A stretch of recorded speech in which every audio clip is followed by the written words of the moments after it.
Scusi se la disturbo. Nel corridoio c'è mia figlia, sta per entrare qui. È una ragazza strana, non vuole più parlare con nessuno, non si sa che c'ha. Il dottore dice che è chiusa in se stessa. È una malattia, ma non mi ricordo il nome. Mi ha detto di provare a farla parlare con la gente, con gli estranei. Con me non dice niente.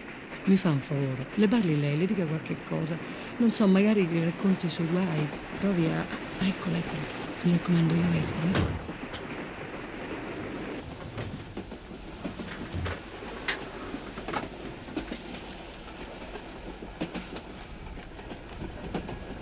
Ci dovremmo tutti buttare dal finestrino. Perché? Lei è contento Di che cosa? della vita? Oggi proprio non molto comunque, in generale. Perché oggi no? Sono militare. Ah,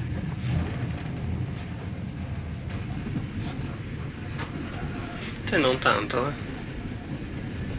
O sbaglio? Che problemi c'è? pensi che quando uno è giovane non c'è Mm? problemi? No, ce li ha, ma sono molto relativi.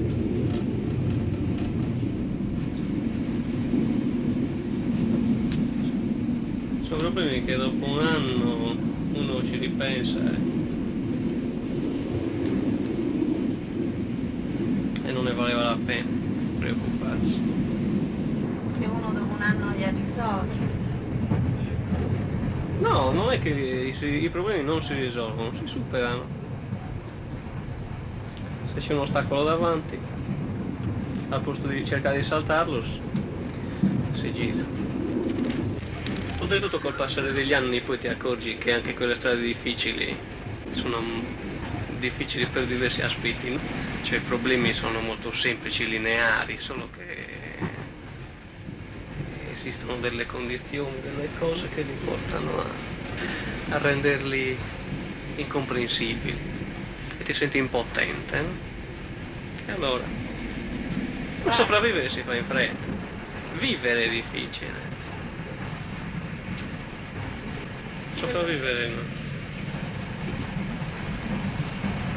Poi invece ti accorgi che se sopravvivi stai vivendo, invece se cerchi di vivere non vivi. Aggiri l'ostacolo così. Sì. Perché vivere è impossibile. Adesso è impossibile. Perché vivere significa vivere come l'altro, come quello a fianco, come il vicino. Invece sopravvivere, ognuno sopravvive per conto suo. Molto semplice. Poi ci sono i problemi spiccioli, proprio quelli dei ragazzini. Poi non è che io sono vecchio, comunque da quando ho terminato le scuole a oggi. Tu sei a scuola? No, è finita. Hai finito? Mi metto vicino perché non ti sento, parli un po' piano. Hai finito? Sì. E cosa hai fatto? Che scuola hai fatto? Ho fatto il liceo artistico. Viene dopo, viene il problema. Comunque tutto dipende da... Allora anche te li hai avuti questo tipo di problemi? Bisogna vedere che problemi hai tu ad esempio, non lo so. Non so, di inserimento, appunto, ti parlavo del lavoro. Ma io, cioè, problemi di inserimento nel lavoro no, non tanti perché, cioè il lavoro penso che sia una cosa, io ne ho fatto un po' una religione del lavoro, no? Vivo quasi per lavorare e basta. Il problema di oggi non è il lavoro, è o il posto per molti, oppure il lavoro per guadagnare. Io ho lavorato molto prima di lavorare senza guadagnare, così lavorare per il gusto di lavorare. Scusa, che lavoro facevi? Facevo il contadino. Almeno ci mangiavi. Sì, io facevo il contadino in casa, a casa di mio padre, appena finite le scuole. Quando ero a scuola e finite le scuole. tornavi da scuola e... Sì, tornavo da scuola, mi bastavano poche ore per studiare, e facevo d'estate, niente vacanze. Finite le scuole, anzi prima volevo continuare a studiare all'università, no? E con un mio amico eravamo andati a Siena, ci eravamo iscritti in scienze bancarie. Poi ci sono stato poco tempo, sono entrato in banca e via, finito tutto. Dove? Qui in Sardegna? Sì, lavori in banca? sono a Sassari. Ma come mai proprio a Siena avevi deciso di andare? Perché mi attirava l'ambiente, no? Scienze bancarie, l'unica facoltà in Italia, no? Via, andiamo lì, tanto. Spiantati, siamo stati 20 giorni con 8.000 lire in tasca, 20 giorni con 8.000 lire in tasca. Mangiavamo noci di cocco. Non so bene. Quanti anni hai? 23. 23 anni? Se tornassi indietro preferiresti? Tornare indietro, sempre. Rivedresti le scelte. Ti diventi grande e peggiore.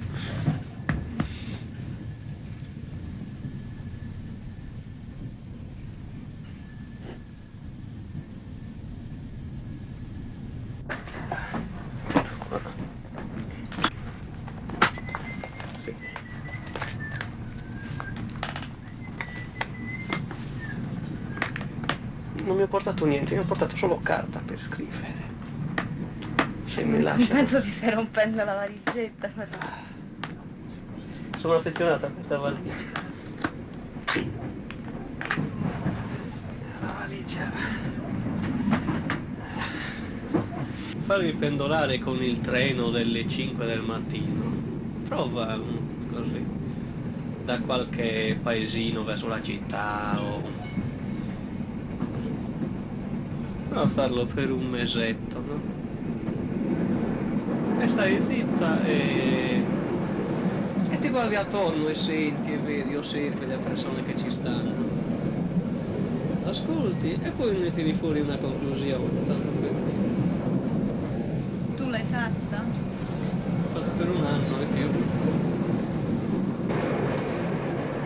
E viaggiavo insieme ai braccianti, ai manovali, no? Agli operai, agli infermieri, no?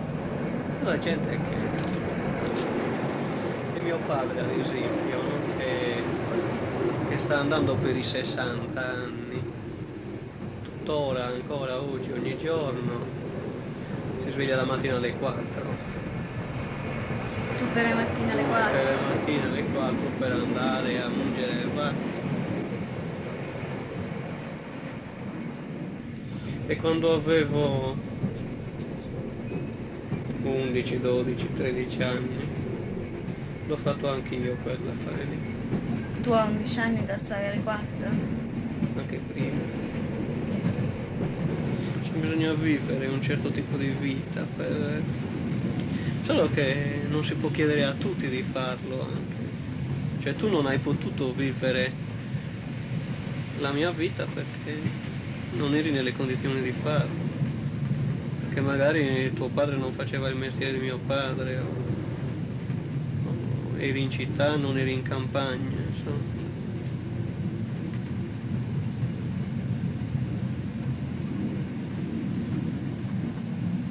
Bisogna anche soffrire il razzismo, l'hai mai sofferto? Cosa? Il razzismo. No. Sei molto bianca. Perché tu l'hai sofferto? Esistono tanti tipi di razzismo. E un tipo l'ho sofferto. E guarda che soffrire il razzismo a 10 anni, 11, 12, è brutto, eh? Dove l'hai sofferto? A scuola. A scuola? Perché? Dove siamo? Perché ero figlio di un contadino. E andavo con i pantaloni rattoppati. E allora i compagni ti trattavano male? facevano... ti trattavano male, non è che ti picchiano, non è che ti escludono, però la senti la differenza, no? Ma com'era?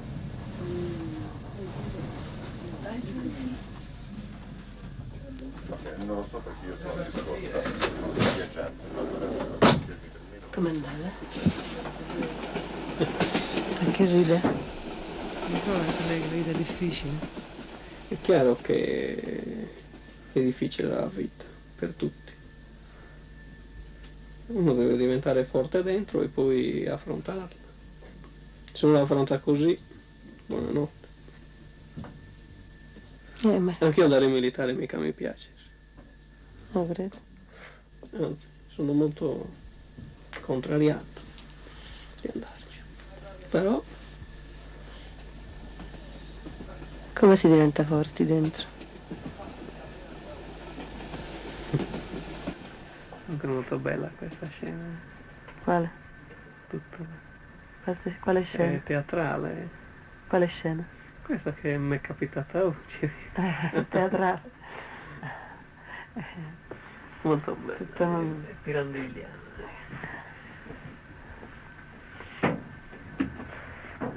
La Mi vita ho è portato proprio... molta carta, ci scriverò sopra qualcosa. Ah, scrive pure? Ah, Mi sì? piace, mi piace. Ma che scrive? Così, Pensieri? no, vedo, scrivo, poi me lo leggo, vedo che è bello, mi piace, poi lo straccio.